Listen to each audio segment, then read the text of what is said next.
எல்லாரும் சொல்லுங்கள், இது வேலை செய்யுது, இது எனக்கு வேலை செய்யுது, என் குடும்பத்தில் வேலை செய்யுது, எனக்கான வேலை ஒவ்வொரு நொடிப்பொழுதும் செய்து கொண்டே இருக்கிறது. ஆமேன். ஆமாம், வேலை செய்யணும். வேலை செய்கிற விதத்தில் தான் தேவன் அந்த வார்த்தையை படைத்திருக்கிறார். நம்ம தூங்கினாலும் சில விஷயங்கள் தூங்காமல் செயல்பட்டே கொண்டே தான் இருக்குது. ஆமாவா இல்லைங்களா?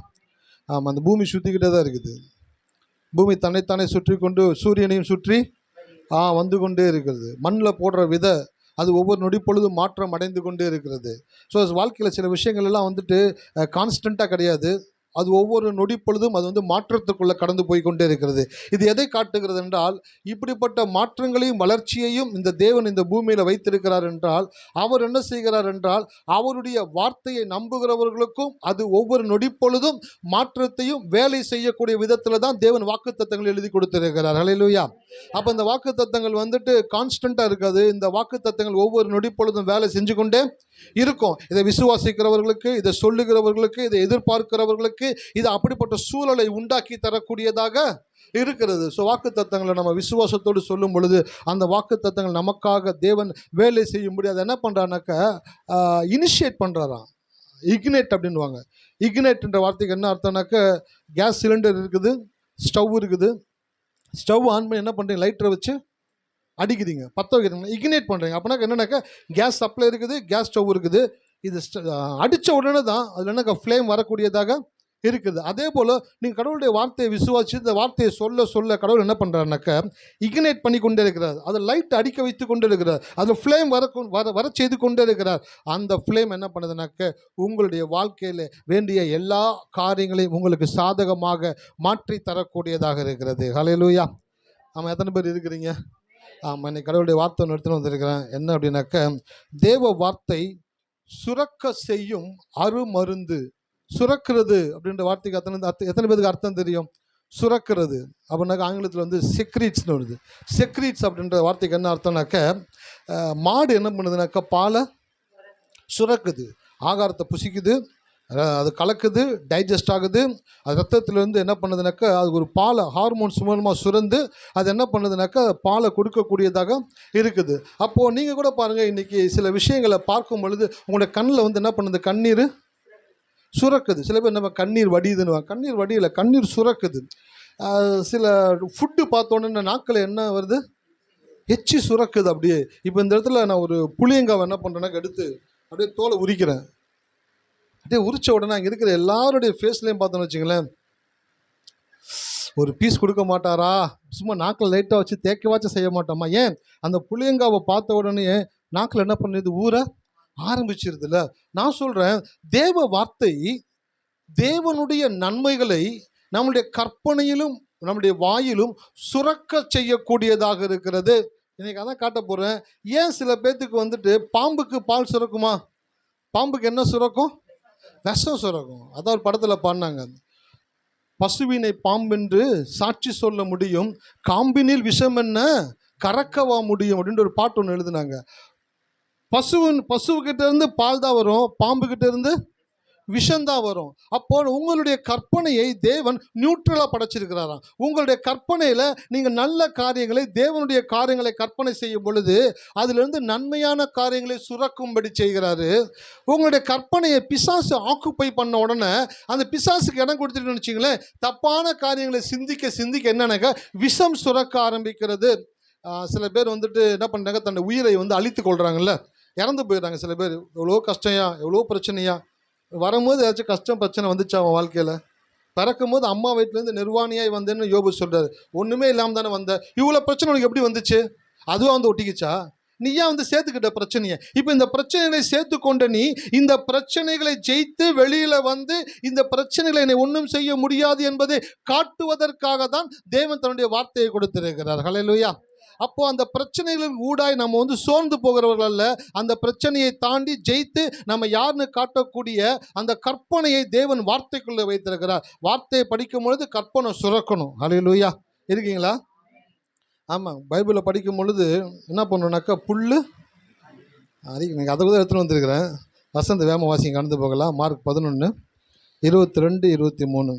இயேசு அவர்களை நோக்கி, ம் தேவனிடத்தில் விசுவாசம் உள்ளவர்களாயிருங்கள். ம் எவனாயில் இந்த மலையை பார்த்து, நீ பெயர்ந்து சமுத்திலே தள்ளுண்டு போ என்று சொல்லி ம் தான் சொன்னபடியே நடக்கும் என்று தன் இருதயத்தில் சந்தேகப்படாமல் விசுவாசித்தால் அவன் சொன்னபடியே ஆகும் என்று மெய்யாகவே உங்களுக்கு சொல்லுகிறேன். ஆமென். இந்த 2 வசனங்களை பல மாதங்களா நம்ம பேசி வருகிறோம்.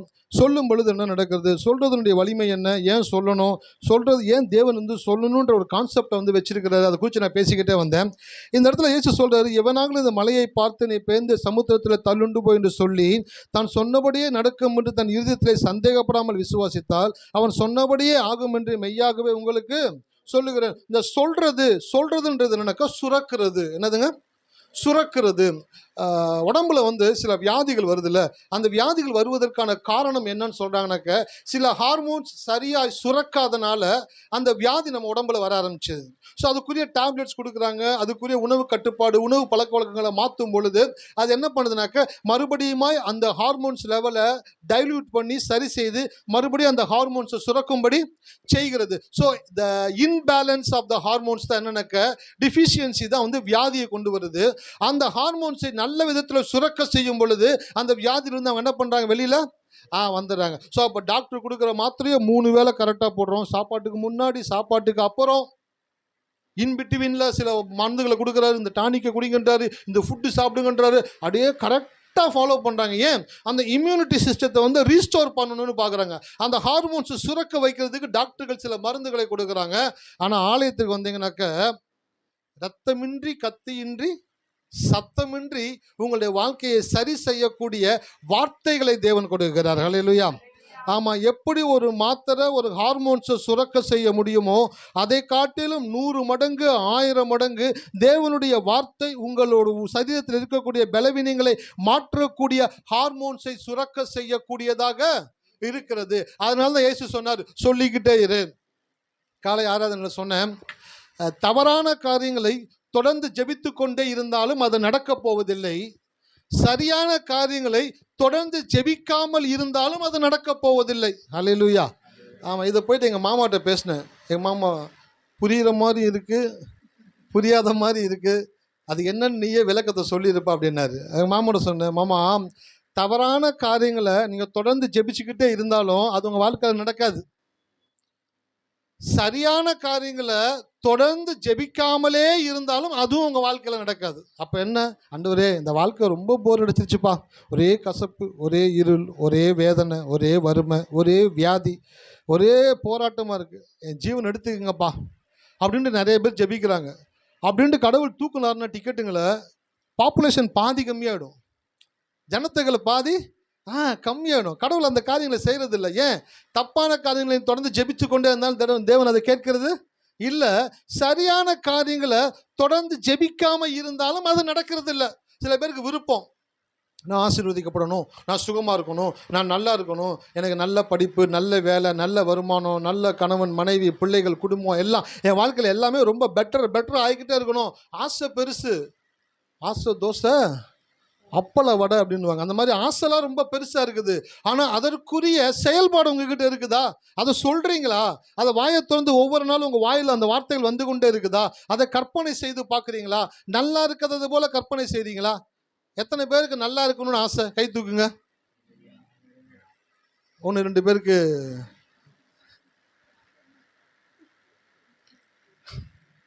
இந்த ஒரு ஜான் வயிறு இல்லாட்டா இந்த உலகத்தில் ஏது வேறு கலாட்டா அப்படின்னு எங்களுக்கு தமிழ் வாத்தியார் எனக்கு சின்ன பிள்ளையில் சொல்லிக் கொடுத்தாங்க. நான் 7வது படிக்கும் பொழுது, இந்த ஒரு ஜான் வயிறு இருக்கனால தான் இவ்வளோ பெரிய கலாட்டா. கடவுள் மட்டும் வயிறை வைக்கல அப்படின்னாக்க மனுஷன் சந்தோஷமாக இருப்பான், இன்னும் ஆக்ரோஷமாக இருப்பான், அவனை அடக்கவே முடியாது. அதே போல் சில பேர் நல்லா இருக்கணும்ன்ட்டு ஆசை மனசுக்குள்ளே இருக்குது, ஆனால் அதற்குரிய செயல் திட்டங்கள் ஒன்றுமே கிடையாது, எதையுமே பண்ணுறதில்ல. நேற்று தினத்தில் என்னோட சொந்தக்காரன் ஒருத்தவங்க பேசிக்கிட்டே இருந்தேன். வாழ்க்கையில் நீ நல்லா இருக்கணும் அப்படின்னாக்க முதலாவது வந்துட்டு நீ வந்து சேமிக்கிற மனநிலைக்குள்ளே நீ கடந்து வரணும். எதுக்குள்ளே வரணும்? சேமிக்கிற மனநிலையில் வரணும். உங்கள் கையில் ஒரு 100 ரூபாய் வருதா? இந்த 100 ரூபாய் வந்த உடனே இந்த 100 ரூபாய்க்கான 110 ரூபாய்க்கான செலவு உங்கள் கண்ணுக்கு முன்னாடி வந்து நிற்கும். ஆமாவா இல்லைங்களா?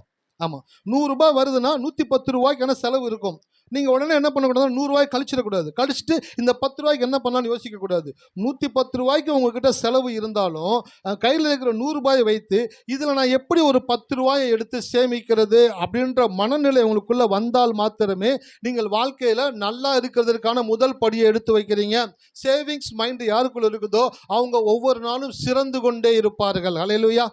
ஆமாம், வந்த உடனே எக்ஸ்பென்சிவ் மைண்டை கொண்டு வந்துடக்கூடாது, எக்ஸ்பென்சிவ் கொண்டு வந்துடக்கூடாது. ஃபஸ்ட்டு வந்தோடனே சேவிங்ஸ் எப்படி நான் இதை சேவ் பண்ணணும், சேவ் பண்ணிவிட்டு அதை முடிச்சுட்டு இதில் வச்சு நான் என்ன பண்ண போகிறேன் அப்படின்றத பிளான் பண்ணி ஜெபம் பண்ணி அதற்கான திட்டங்களை தீட்டும் பொழுது தான் நீங்கள் வாழ்க்கையில் ஒவ்வொரு நாளும் உயரக்கூடியவர்களாக இருக்கிறீங்க. அப்போ ஆலயத்துக்கு வருகிறீங்க. ஆலயத்துக்கு வருகிறதற்கான நோக்கம் என்னவென்றால் எப்படி வாழ வேண்டும் என்று தெரியாமல் வாழ்க்கையை தன் விருப்பம் போல வாழ்ந்து கொண்டிருக்கிற மனிதன் தேவனுடைய ஆலயத்திற்குள்ளே வந்து உட்காரும் பொழுது அவனை தேவன் என்ன பண்ணுறாருனாக்கா ஸ்ட்ரக்சர் பண்ணுறாரு. என்னதுங்க?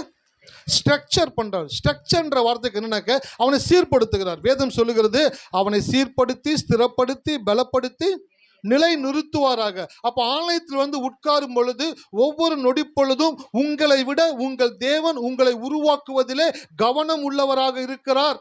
உங்களை உருவாக்க விரும்புகிறார், உங்களை ஆசீர்வதிக்க விரும்புகிறார், உங்களுடைய வாழ்க்கையை இன்னும் செம்மையாக்க தேவன் விரும்புகிறார். அப்போ நீங்கள் என்ன பண்ணணுனாக்க நல்லா இருக்கணும் அப்படின்ட்டு நினைக்கிற ஆசை வந்து உங்கள் வாழ்க்கையில் நல்ல வாழ்க்கையை கொண்டு வந்துடாது. நல்லா இருக்கணுன்ற ஆசையோடு கூட கடவுளுடைய வார்த்தை உங்களுடைய கற்பனையிலும் உங்களுடைய வாயிலும் சுரந்து கொண்டே இருக்கணும். என்ன பண்ணுதுங்க? சுரந்து கொண்டே இருக்கணும். சில டாக்டர் என்ன சொல்கிறாங்கனாக்கா சில பேருக்கு வந்து வாயில் எச்சியே வராது. கவனிச்சிருக்கீங்களா? அது என்னன்னாக்கா டிஃபிஷியன்சி அப்படின்றாங்க, பற்றாக்குறை, சத்து பற்றாக்குறையினால எச்சி வந்து என்ன பண்ணாக்கா சுரக்கவே சுரக்காது. எச்சி எவ்வளவாய் சுரந்து கொண்டு இருக்குதோ நீங்கள் அவ்வளோ வந்து ஆரோக்கியமாக இருக்கீங்கன்னு அர்த்தம். ஹல்லேலூயா. என் சின்ன பிள்ளையில் எனக்கு ஒரு பழக்கம் என்னன்னாக்கா எச்சி துப்பிக்கிட்டே இருப்பேன். எங்கே போனாலும் துப்பிக்கிட்டே இருப்பேன். எங்கள் அம்மா சத்தம் போடுவாங்க, டே உடம்புல இருக்கிற எச்சி உனக்கு ஊறுது அப்படின்னால அது பெரிய சத்துடா, அந்த எச்சி நீ துப்பிக்கிட்டே இருந்தனாக்கா நீ பலவீனம் ஆகிடுவாடா அப்படின்னு சொல்ல ஆரம்பித்தாங்க. அதை கொஞ்சம் கொஞ்சமாக கண்ட்ரோல் பண்ணி எச்சி வந்து நம்ம வாயில் வந்து ஊறும் பொழுது அதை மறுபடியும் நம்ம என்ன பண்ணுறோம்னாக்கா உள்ளுக்குள்ளே அனுப்புகிறோம். அந்த இம்யூனிட்டி சிஸ்டத்தை வந்து நம்ம என்ன பண்ணுறோம்னாக்கா ஸ்ட்ரக்சர் பண்ணுகிறோம், இன்னும் அதை ஆரோக்கியமாக்குகிறோம். அந்த எச்சி உருவாகும் பொழுது நீங்கள் ஆரோக்கியத்தினால் இருக்கிறீர்கள் என்பதை உங்களுக்கு அது காட்டக்கூடியதாக இருக்கிறது. அப்படியே நல்லா இருக்கணும்னு நினைக்கிற நீங்க உங்களை கற்பனையில நல்ல வாழ்க்கை ஊறிக்கிட்டே இருக்கணும். உங்க வாயில நல்ல வார்த்தை ஊறிக்கிட்டே இருக்கணும். கற்பனையிலும் வாயிலும் நல்ல வார்த்தை ஊறதான் என்ன நடக்குதுனாக்க நீங்கள் நல்ல வாழ்க்கையை நோக்கி நகர்ந்து கொண்டிருக்கிறீர்கள். ஹல்லேலூயா. எத்தனை பேருக்கு புரியுது? ஆமாம், இதை குறித்து தான் கொஞ்சம் எலாபரேட்டாக பேச போகிறேன். போன வாரத்தில் ஒரு விஷயத்தை லாஸ்ட்டாக டச் பண்ணிட்டு கடந்து போனேன், அது பேசிட்டு கடந்து போகிறேன். ஆதியாகமம் 15. நன்றி ஆண்டவரே.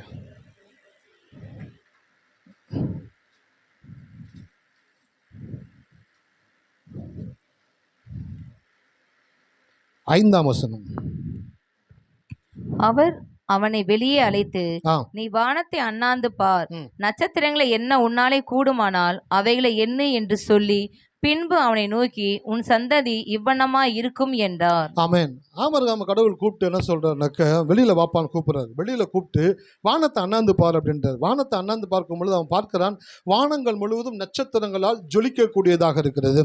கடவுள் சொல்றாரு, உன்னுடைய சந்ததி இவ்வண்ணமாக இருக்கும் என்று சொன்னார். அப்படின்னாக்க உன்னுடைய பின் சந்ததி, உன்னுடைய பிள்ளைகள், உன்னுடைய பேர பிள்ளைகள், உன்னுடைய ஜென்ரேஷன் எப்படி இருக்க போகுது அப்படின்ற ஒரு காட்சியை அவனுக்கு காட்டுகிறார். என்ன காட்டுகிறார்னாக்க உன் பிள்ளைகள் எல்லாரும் வானத்து நட்சத்திரங்களைப் போல உயர்ந்திருப்பார்கள், ஜொலித்திருப்பார்கள். அது மாத்திரமல்ல, எண்ணிக்கைக்கு உட்படாத விதத்திலே அவர்கள் அதிகமாய் கடற்கரை மணலத்தனை அவர்கள் பரவி இருப்பார்கள் என்ற ஒரு காட்சியை ஆபிரகாமுக்கு தேவன் காட்டக்கூடியவராக இருந்தார். ஹல்லேலூயா. ஏன் கடவுள் வந்து ஒரு காட்சியை காட்டுறாரு? கடவுள் ஒரு வார்த்தையை கொடுக்கும் பொழுதும் ஒரு காட்சியை காட்டும் பொழுதும் அது எதை குறிக்குது என்றால் அது நம்முடைய கற்பனையை ஊறச் செய்கிறது. ஹல்லேலூயா. இருக்கீங்களா? ஆமாம், 2 தினங்களுக்கு முன்பாக பைபிள் வாசிக்கிட்டு இருந்தேன். வாசிட்டு இருக்கும் பொழுது ஒரு சில வசனத்தை படிக்கும் பொழுது என்னுடைய முடியெல்லாம் என்ன ஆயிடுச்சுனாக்கா அப்படியே என்னன்னாக்கா அப்படியே நிற்கிது. அதுக்கு என்ன சொல்லுவாங்க? புல் அரிக்குது. அப்படியே புல் அரிச்சிருச்சு எனக்கு. என்னாண்டவரே, இப்படிப்பட்ட வாக்கு தத்தங்கள் எழுதி வச்சிருக்கிறீங்களே. உனக்கு விரோதமாய் உருவாக்கப்படும் எந்த ஆயுதமும் வாய்க்காதே போகும். உனக்கு விரோதமாய் ஒரு வழியாய் வருவார்கள், 7 வழியாய் ஓடி போவார்கள். காண்டாமிருகத்துக்கு ஒத்த பலன் அவர்களுக்கு உண்டு. கர்த்தரோ பயங்கரமான பராக்கிரமசாலியாய் என்னோட கூட இருக்கிறார். இப்படிப்பட்ட வசனங்களை பார்க்கும் பொழுது அங்கடியே முடி அடியே புல் அரிக்குது. என்னாண்டவரே புல் அரிக்குது. கடவுள் சொன்னாரு, என் வார்த்தையை படித்து எவனுக்கு புல் அரிக்குதோ அதுதான் அவனுடைய கற்பனை ஊற ஆரம்பிக்கிறது என்பதற்கான அடையாளமாக இருக்கிறது. ஹல்லேலூயா. ஆமாம், எத்தனை பேருக்கு புல் அரிக்குது பைபிள் படித்தா? ஐயா பைபிள் படித்தாதானேயா யாரோ சொல்கிறாங்க, பைபிள் படித்தாதானேயா புல் அரிக்கும். நாங்கள் தான் படிக்கிறதே இல்லையே.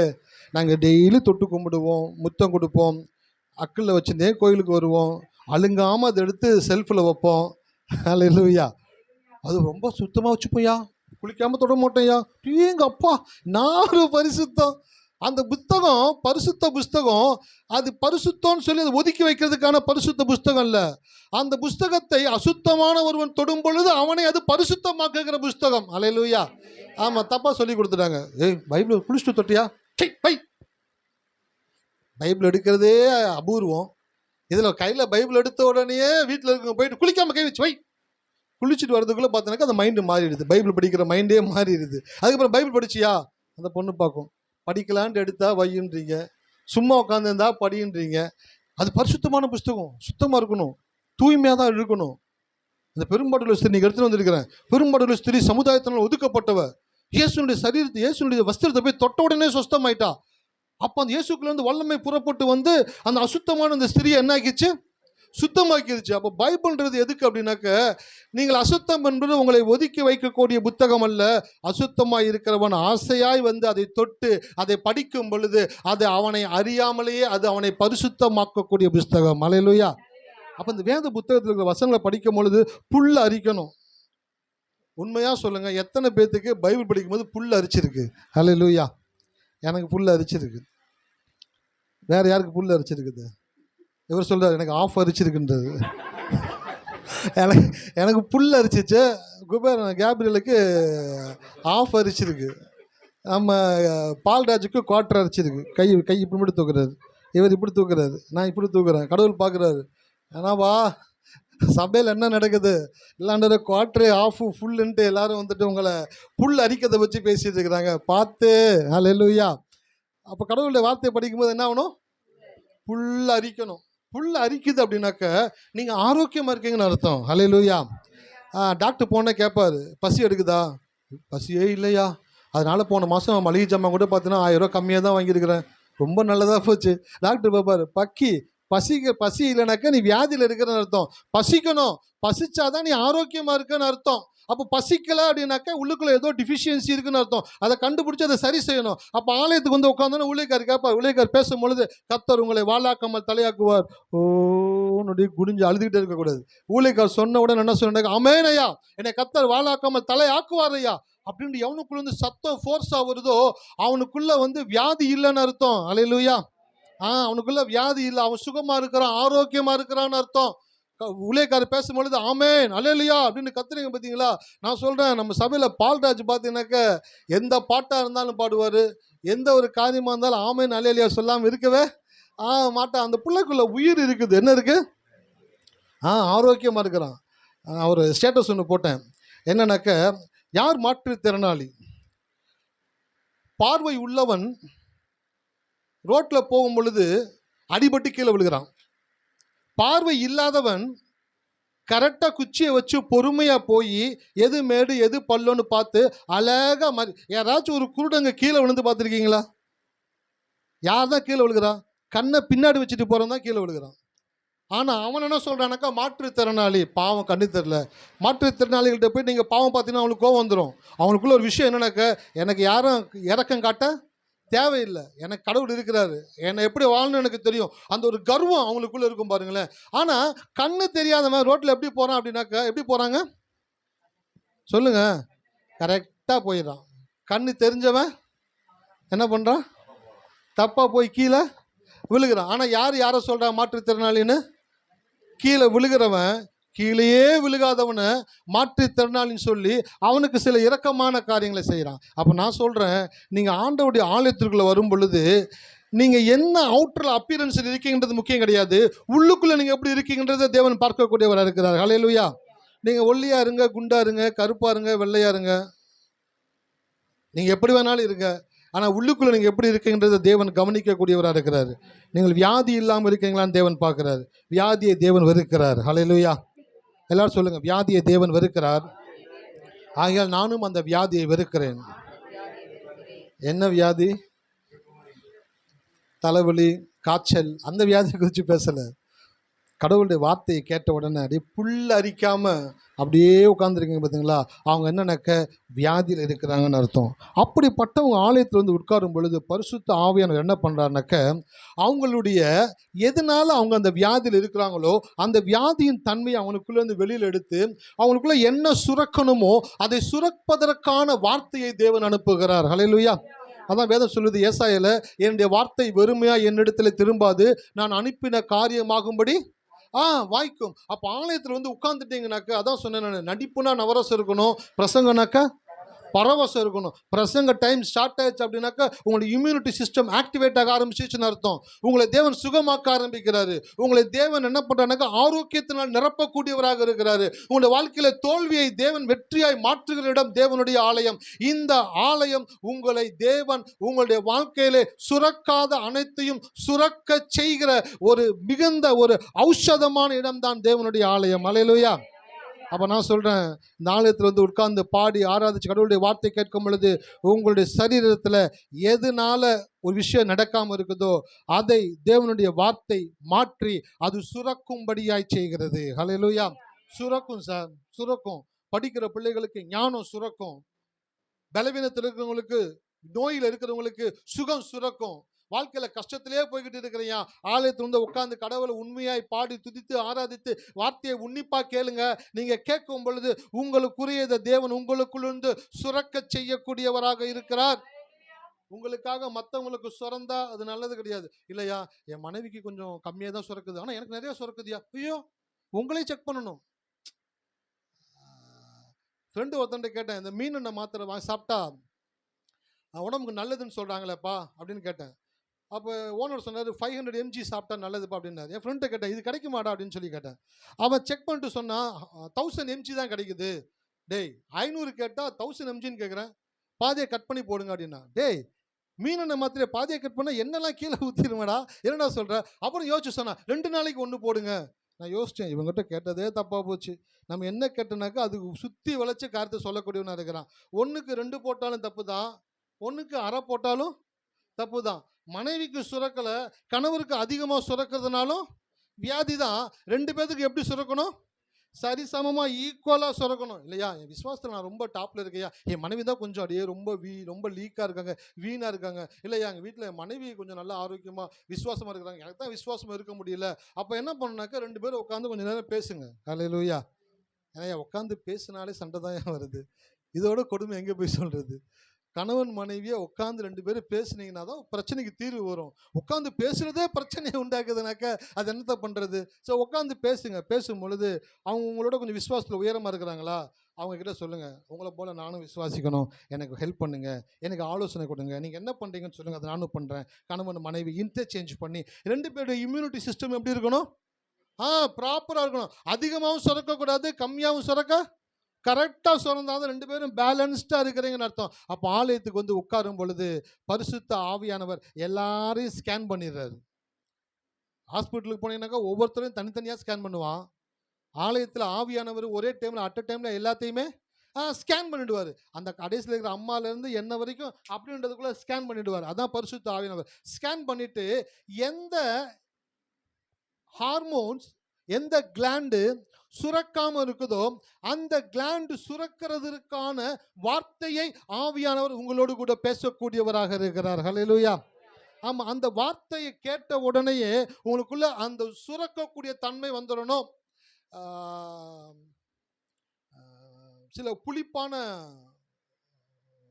பழங்கள் எல்லாம் பார்த்த உடனே நாக்கில் என்ன வந்துடுது சொல்லுங்க? எச்சி வர ஆரம்பிச்சிருதுல்ல. அப்போ என்ன அர்த்தம்? உங்களுக்குள்ள அந்த பழத்தை பார்த்தோன்னா உங்களுக்குள்ள எச்சி ஊறுது அப்படின்னாக்க நீங்கள் வந்து அந்த பழத்தை சாப்பிடக்கூடிய அந்த இன்டென்ஸ், அந்த சுவை தூண்டக்கூடிய காரியத்தினால ஈர்க்கப்பட்டு இருக்கிறீங்கன்னு அர்த்தம். அது உங்களுக்குள்ள சுரக்குது. அப்போ நீங்கள் நல்லா இருக்கிறீங்கன்னு அர்த்தம்.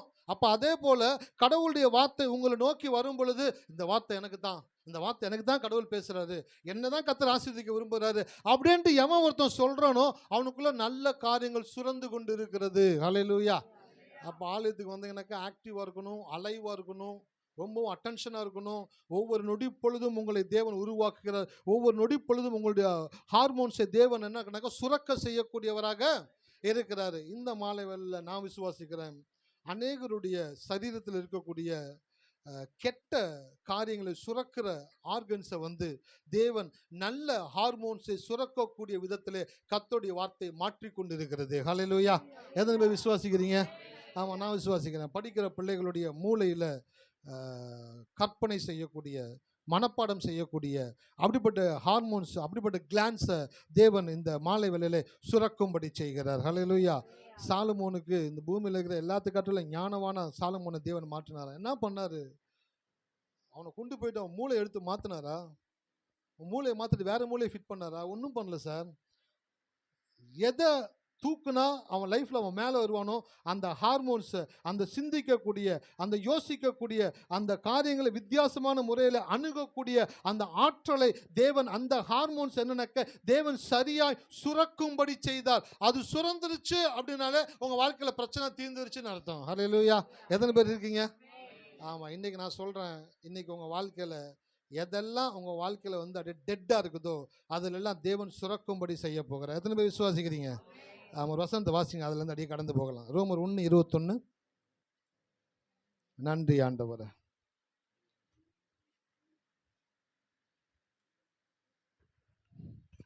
அவர்கள் தேவனை அறிந்தும் அவரை தேவன் என்று மகிமைப்படுத்தாமலும் ஸ்தோத்தரியாமலும் இருந்து தங்கள் சிந்தனைகளினாலே வீணரானார்கள்.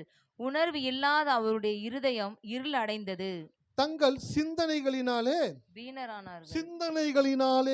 வீணரானார்கள். அப்படின்னாக்க கடவுள் மனிதனுக்கு சிந்திக்கக்கூடிய ஒரு ஆற்றலை கொடுத்திருக்கிறார். என்ன சிந்திக்கக்கூடிய ஆற்றல்னாக்க, அவன் எந்த விஷயங்களை மிக சரியாய் சிந்திக்கிறானோ அந்த சிந்தனையிலே தேவன் அவன் வாழ்க்கைக்கு உண்டான நன்மையை உண்டு வரக்கூடிய காரியங்களை தேவன் சுரக்கும்படி செய்கிறார். ஹல்லேலூயா. அதான் பைபிளில் வசனம் இருக்குது. என்னன்னாக்க, பரத்திலிருந்து வருகிற ஞானமும் சுத்தம் உள்ளதாக இருக்கிறது.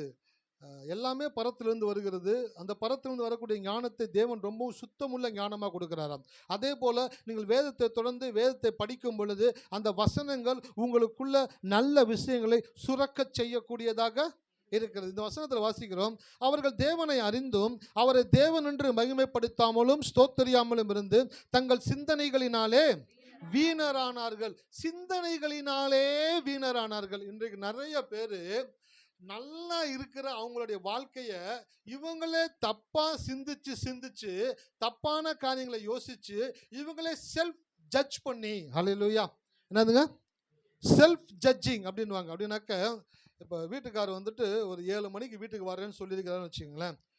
சொல்லியிருக்கிறாரு, 6:50 ஆயிடுச்சு, வீட்டுக்காரர் இன்னும் வரல அப்படின்னு சொன்ன உடனே ஃபோன் அடிக்கிறாங்க. ஃபோன் சுவிட்ச் ஆஃப்னு வருது. இப்போ அவங்களோட சிந்தனை என்னவா மாறும்? வரேன்னு சொன்னவர் வரலை, இந்த மனுஷன் ஃபோனை வேறு சுவிட்ச் ஆஃப் பண்ணியிருக்கிறாரு. எவ்வளோ தைரியம் இருந்தால் சொல்லிட்டு வரலனாலும் பரவாயில்ல, ஃபோனையும் சுவிட்ச் ஆஃப் பண்ணியிருக்கிறானாக்க அப்போ வேணும்னே பண்ணுற மாதிரி தானே பண்ணுறாரு. அப்படின்னு நீங்கள் என்ன பண்ணுறீங்கனாக்கா, உங்களுடைய சிந்தனைகளை வீணான சிந்தனைகளினாலே பிசாசு கொண்டு போட ஆரம்பிக்கிறான். அப்போ கடவுளுடைய பிள்ளைங்க ஆலயத்துக்கு வர ஆரம்பிச்சிங்கனாக்கா, சொன்னவங்க சொன்ன நேரத்துக்கு வரலனாக்க, ஆண்டவரே அவர்களுக்கு குறித்த நேரத்திற்கு வருவதற்கான கிருபையை அவர்களுக்கு கொடுங்க ஆண்டவரேன்னு சொல்லி ஜெபிக்கணும். வீட்டுக்காரர் வரதுக்கு லேட் ஆயிடுச்சுன்னா, ஆண்டவரே நீங்கள் அவர் சுகபத்திரமாய் பாதுகாத்து நல்ல விதமாக நீங்கள் வீட்டிற்கு கொண்டு சேர்க்கிறது நன்றி ஆண்டவர்னு சொல்லிட்டு மனைவி. ஆனா என்ன பண்றாங்க, கொஞ்ச நேரத்துல டக்குன்னு மைண்ட் மாறுது. அடுத்த நம்பருக்கு போடு, அந்த அண்ணன் கொடுத்தாரு அந்த அண்ணனுக்கு போடு, அண்ணே அவர் இருக்காரா, வந்துட்டா. அதாவது கொலை குத்தத்தில் மாட்டணும் அப்படி தேட மாட்டாங்க போல, அந்த மாதிரி தேடிக்கிட்டு இருப்பாங்க. ஏன்? சிந்தனைகளினாலே வீணரானார்கள். வீணான சிந்தனைகளினாலே செஞ்சு வாழ்க்கையை வேஸ்ட் பண்ணுறது. இன்னும் சில பேர் பார்த்துருக்கிறேன், வாழ்க்கையில் ஒரு தேவைகள், ஒரு காரியங்களை எதிர்பார்த்து கொண்டு இருக்கும் பொழுது அது நடக்குமா நடக்காதா, வருமா வராதா, 1008 யோசனை சிந்தனைகளினாலே வீணராகிக்கொண்டே இருப்பாங்க. வருமா வராதா, ஏமாத்திடுவாங்களா, கொடுக்க மாட்டாங்களா, நம்ம விட்டு போயிடுமா, வேற யாருக்காச்சும் கொடுத்துருவாங்களா, வேற ஏதாச்சும் நடந்துடுமா, என்ன வேணாலும் நடக்கலாம், எப்படி வேணாலும் நடக்கலாம், 1000 சிந்தனைகளை சிந்தித்து வேஸ்ட் ஆயிடுறாங்க. ஆனா வேதம் சொல்லுகிறது, உங்களுடைய சிந்தனையில சுரக்கக்கூடிய அந்த ஹார்மோன்ஸ் தேவனுடைய வார்த்தையின்படி இருக்கும் என்றால் உங்களுக்கு தீங்கு செய்கிறவன் ஒருவனும் இல்லை. அல்லேலூயா. உங்களுக்கு தீங்கு ஒருத்தனும் செய்ய முடியாது, உங்களுடையதை ஒருவனும் அபகரிக்க முடியாது, உங்களுக்குரியதை உங்களுடைய கரத்தில் சேர்க்கக்கூடிய ஆற்றலை தேவன் உங்களுடைய கற்பனையிலே கொடுத்திருக்கிறார். ஹல்லேலூயா. அப்ப சிந்தனையினாலே வீணராக கூடாது. சிந்தனையினாலே தேவனுடைய வார்த்தையை சிந்திக்கும் பொழுது, தேவனுடைய வார்த்தை சொல்லப்பட்ட பிரகாரமாக நீங்கள் சிந்திக்க ஆரம்பிக்கும் பொழுது, உங்களுடைய வாழ்க்கையிலே அனைத்து தவறான, அனைத்து நேர்மறையான, அனைத்து மோசமான காரியங்களையும் தேவன் உங்களுக்கு அனுகூலமாய் மாற்றக்கூடியவராக இருக்கிறார். ஹல்லேலூயா. உங்களுடைய கற்பனை ஒரு மனிதனுடைய இருதயத்தை மாற்றும்னா உங்களுக்கு தெரியுமா? உங்களுடைய கற்பனை ஒரு மனிதனுடைய இருதயத்தை மாற்றக்கூடியதாக இருக்கிறது. அவன் கொடுக்க மாட்டான், அவன் தர மாட்டான், அவன் எனக்கு செய்ய மாட்டான் அப்படின்னு நீங்க உங்களுடைய வார்த்தையை வாயில சொல்லி சிந்திச்சுக்கிட்டே இருந்தீங்கன்னாக்க, இந்த சிந்தனை தூரத்தில் இருக்கக்கூடிய மனிதனுடைய இருதயத்தை திருப்பக்கூடியதாக இருக்கிறது. அவனே கொடுக்கணும்னு நினைச்சா கூட உங்களுடைய சிந்தனை கொடுக்க விடாம பண்ணிடுது. ஹல்லேலூயா. இருக்கீங்களா? அதே போலதான் நீங்களும் இன்னைக்கு ஆண்டவர் உங்களுக்கு கொடுக்கணும்னு நினைக்கிறாரு. நீங்க நல்லா இருக்கணும்னு நினைக்கிறாரு, நீங்க ஆசீர்வாதமா இருக்கணும்னு நினைக்கிறாரு, நீங்க வாழ்க்கையில முன்னேறணும்னு நினைக்கிறாரு. அவன் நல்ல நினைவுகளோடு இருக்கிறார். நான் உங்களை குறித்து கொண்டிருக்கிற நினைவுகளை அறிவேன், அவைகள் தீமைக்கு ஏதுவானவைகள் அல்ல, அவைகள் சமாதானத்துக்கு உரியவைகள். நீங்க நல்லா இருக்கணும்னு தான் கடவுள் நினைக்கிறாரு. ஆனா உங்களுடைய கற்பனை எப்படிப்பட்டதாக இருக்கிறது? என் கூட கடவுள் இல்லை சார், என் கூட கடவுள் இருந்தால் இதெல்லாம் நடக்குமா? எனக்கு இப்படிப்பட்ட போராட்டம் நடக்குமா? இப்படிப்பட்ட சோதனை இருக்குமா? இப்படிப்பட்ட குறைவு உண்டாயிருக்குமா? நான் சொல்கிறேன் சார், எனக்கு தகுதியே இல்லை சார், எனக்கு நடக்கவே நடக்காது சார். இவங்க இப்படியே சிந்திச்சு சிந்திச்சு சிந்திச்சு தங்கள் சிந்தனைகளினாலே வேஸ்ட்டாக போயிட்டாங்க. ஆலயத்துக்கு வந்தீங்கன்னாக்க உங்கள் சிந்தனைகளை தேவன் மாற்றுவார். தப்பிக்க தவறான சிந்தனையை நிறுத்தணும், பிழைக்க சரியான சிந்தனையை தூண்டணும். ஃபர்ஸ்ட் தப்பா சிந்திக்கிறத நீங்க நிறுத்திட்டீங்கனாலே நீங்க எஸ்கேப் ஆயிட்டீங்கன்னு அர்த்தம். ஹல்லேலூயா. என்னதுங்க? ஆமா, தப்பா சிந்திக்கிறத ஸ்டாப் பண்ணிட்டீங்க அப்படின்னாலே நீங்க வாழ்க்கையில பாதி ஜெயிச்சிட்டீங்கன்னு அர்த்தம். சரியா சிந்திக்க ஆரம்பிச்சிட்டீங்க அப்படின்னாலே உங்க வாழ்க்கையில நன்மைகளை எல்லாம் தேவன் கொண்டு வரக்கூடியவராக இருக்கிறார். ஹல்லேலூயா. எத்தனை பேர் இருக்கிறீங்க? ஆமா, ஃபர்ஸ்ட் தப்பா சிந்திக்கிறத நிறுத்துங்க. தப்பான சிந்தனை வந்துச்சா, இயேசுவின் நாமத்தினாலே என்னுடைய சிந்தனையில தவறான காரியங்கள் சுரக்காது, என் சிந்தனையில நன்மையான காரியங்கள் மட்டும்தான் சுரந்து கொண்டே இருக்கும். ஹல்லேலூயா. இன்னொரு வசனத்தை எடுத்து வாசிங்க, மத்தேயு 12:36.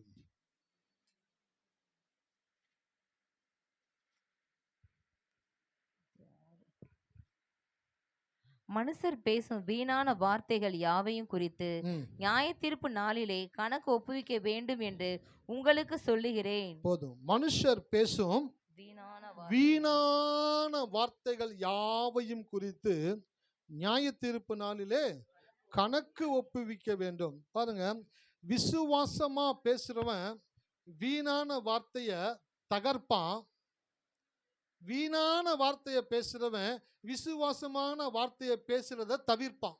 ஹல்லேலூயா. எத்தனை பேருக்கு வார்த்தை உள்ள போகுது?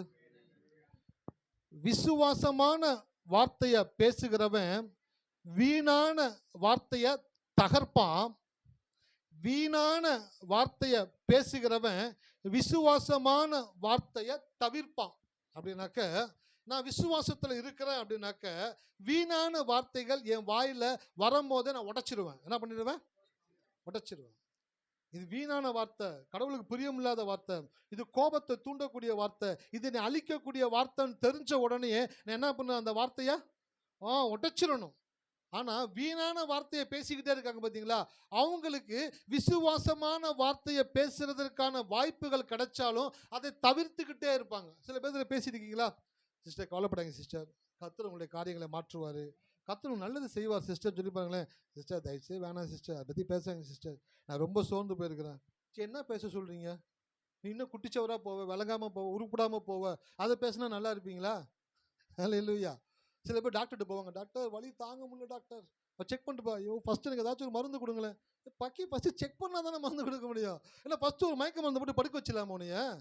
ஐயோ முடியல, ஐயா ஏதாச்சும் விஷத்தை கூட கொடுத்துருங்க, நான் சாப்பிட்டு செத்துறேன், ஐயா டாக்டர் பாப்பாரு கொலகாரனே ஆக்கி விட்டுருவோம் போலையே. நான் ஒரு கிளினிக் வச்சு வாழ்க்கையை பொழப்பு நடத்தலான்ட்டு வந்தால் ஏதாச்சும் மருந்து கொடுத்து எனக்கு கொன்றுங்கன்னு சொல்றீங்களே. வெளியில் இருக்கிற பேஷண்ட் தலை தெறிக்க ஓட மாட்டாங்க. இந்த டாக்டர்கிட்ட போனால் வாழ வைப்பா நினச்சா விஷத்து குடிச்சு கொள்ளுவா, அந்த பொண்ணு கத்திக்கிட்டு இருக்குன்னு சொல்லிட்டு பயப்பட மாட்டாங்க. அப்போ டாக்டர்கிட்ட போனோன்னு அந்த டாக்டர் செக் பண்ணி ஃபஸ்ட்டு உங்களுக்கு நல்ல உங்களுக்கு சுகத்தை, வலியை நீக்கி சுகத்தை கொடுக்கக்கூடிய மாத்திரையை மருந்து உங்களுக்குள்ள இன்சர்ட் பண்ணுறது போல தான் உங்களுக்குள்ள கடவுளுடைய வார்த்தையை மற்றவங்க பேசும் பொழுது உங்கள் இருதயம் சமாதானமாச்சு அப்படின்னாக்க நீங்கள் ஆரோக்கியமாக இருக்கீங்கன்னு அர்த்தம். கடவுளுடைய வார்த்தை வரும் பொழுது, இல்லையா அதை பற்றி பேசாதீங்கய்யா, வேணாயா, நானே ரொம்ப நொந்து போயிருக்கேன்யா, கடவுள் செய்வார் கொள்ளுவார் பண்ணுவார், அதெல்லாம் வேணாயா விடுங்கய்யா அப்படின்னாக்கா அவன் ரொம்ப வியாதி முத்தி போயிருக்கான்னு அர்த்தம். ஹல்லேலூயா, இருக்கீங்களா? வியாதி முத்தி போயிருக்குன்னு அர்த்தம். கோயிலுக்கு கொண்டு வந்து வச்சிங்க அப்படின்னாக்கா, என்னுடைய பாஸ்டர் ஒருத்தர் பல வருடங்களுக்கு முன்பாக காலில் ஏதோ குத்திருச்சு, கவனிக்காம விட்டார். அது கால் பார்த்தீங்கன்னாக்கா பல பல பல பலன்னு தக்காளி பழம் மாதிரி பெருசாக வீங்கி போயிட்டு அப்படியே காலை தூக்க முடியல, ஒன்றுமே செய்ய முடியல. கங்கா அப்போ உயிரோடு இருந்தார் சர்மாநகரில். ஏழைகளுக்கான 5 ரூபா டாக்டர் மாதிரி அந்த டாக்டர் அவர். சில பேர் ஃபீஸே வாங்க மாட்டார், போ அப்படின்ட்டு. ஏன்னா அந்த ஏரியாவில் இருக்க எல்லாருக்குமே அவர் தெரியும். கரெக்டாக சொல்லுவார், அவன் மகனா நீ, அவன் பேரனா நீ, உங்கள் சித்தப்பா தானே அவன், உங்கள் மாமா தானே. டாக்டர்கிட்ட போனால் இதை பார்க்க மாட்டார், அவர் ஹிஸ்ட்ரியை ஃபுல்லாக பேசிக்கிட்டே இருப்பார். சில பேர் காசை அவங்க அமுச்சு விட்ருவார். அந்த டாக்டர்கிட்ட கூட்டு போகிறோம், பாஸ்டர் கூட்டு போய் டாக்டர் பார்த்தாரு, காலை தொடவே விட மாட்டார் பாஸ்டர். அவ்வளோ அவர் வீங்கி போய் அப்படியே கொண்டு சேரு, ரத்தமும் சீலமும் உள்ளுக்குள்ள என்ன பண்ணுறேனே தெரில, அப்படியே பொறுமைக்கிட்டு இருக்குது. ஒரு நாள் கத்துறாரு. டாக்டர் என்கிட்ட பேசிக்கிட்டே இருந்தவர். அப்புறம் என்ன ஐயா அப்புறம் எடுத்துக்கீங்க நல்லா இருக்குன்னு சொல்லும்போது ஒரு சின்ன கத்தி எடுத்து பட்டுன்னு காலில் போடுவாரா, போட்டு உள்ளே போயிட்டாரு.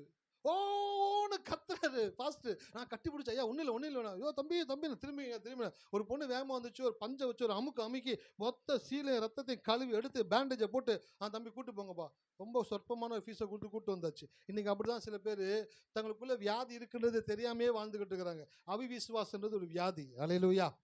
அவ நம்பிக்கைன்றது ஒரு வியாதி, கெட்ட கற்பனைன்றது ஒரு வியாதி, உங்களை அழிக்கக்கூடிய வார்த்தைகளை பேசிக்கிட்டே இருக்கின்றது ஒரு வியாதி. இந்த வியாதி இருக்கு அப்படின்றது உங்களுக்கு எங்க தெரியும்னாக்கா கோயிலுக்கு வந்தீங்கன்னா தான் தெரியும். ஹல்லேலூயா, இருக்கீங்களா? அதான் ஆலயத்துக்கு வர்றது ரொம்ப அவசியம். சில பேர் கேட்குறாங்க, ஐயா Christmas, new year, good Friday, Easter, இந்த 4 நாளுக்கு மட்டும் ஆலயத்துக்கு போனால் போதாதா? போதாது. ஏன்?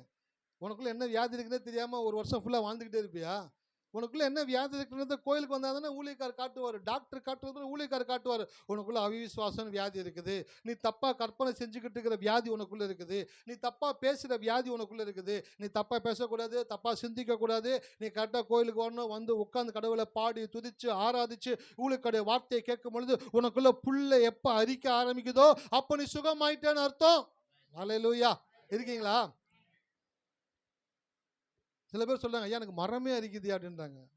அப்போனா ரொம்ப சுகத்தில் ரொம்ப ஊறிட்டீங்கன்னு அர்த்தம். சில பேர்லாம் பார்த்தீங்கன்னாக்கா அந்த வார்த்தையை கேட்ட உடனே அப்படியே துள்ளி குதிப்பாங்க. துள்ளி குதிச்சு கர்த்தர் கூட பேசிட்டாரு, கர்த்தருடைய வார்த்தை வந்துருச்சு, எனக்கு கர்த்தர் செய்ய போகிறாரு, கர்த்தர் அதை மாற்றுவார், கர்த்தர் தருவான்னு அப்படியே துள்ளி குதிச்சுக்கிட்டே இருப்பாங்க. ஒரு ஊழியக்காரர் அடிக்கடி சொல்லுவார், விசுவாசம் எனக்குள்ள துள்ளி குதிக்குது. விசுவாசம் துள்ளி குதிக்கும், அவிசுவாசம் சோர்ந்து இருக்கும். அப்படியே அதாவது நீங்க சோர்ந்து இருக்கிறதுனால காரியம் ஒன்றும் மாற போறது கிடையாது. நீங்க உற்சாகமா இருந்தீங்கன்னாக்கா காரியம் மாறாம இருக்க போறது கிடையாது. அல்லேலூயா, இருக்கீங்களா? நீங்க சோர்ந்து இருக்கிறதுனால பரலோகத்தின் தேவன் அப்படியே உத்து பார்த்து யாரோ ரொம்ப சோர்ந்து போயிருக்காங்களே அப்படின்னு பக்கத்துல வந்து உட்காந்து என்னமாச்சு உனக்கு அப்படின்னு கேட்க மாட்டாரு. ஏன்?